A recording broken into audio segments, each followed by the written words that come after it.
பூச்சோங் ஜெயாவில் ஞாயிற்றுக்கிழமை நடைபெற்ற கால்பந்து போட்டியில் பெனால்டி வழங்கியதற்காக நடுவர் ஒருவர் பல விளையாட்டாளர்களால் தாக்கப்பட்டு மற்றும் குத்தப்பட்ட சம்பவம் குறித்து போலீசார் விசாரணை நடத்தி வருகின்றனர்.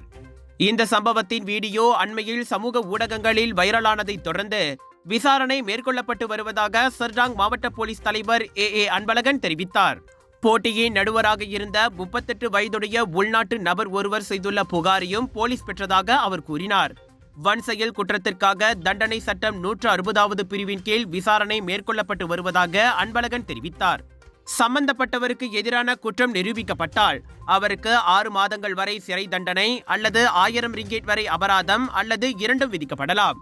மேலும் இந்த வழக்கு இன்னும் போலீஸ் விசாரணையில் உள்ளதால் இது குறித்து பொதுமக்கள் எவரும் ஆரூடங்களை வெளியிட வேண்டாம் என்றும் அன்பழகன் வலியுறுத்தினார்.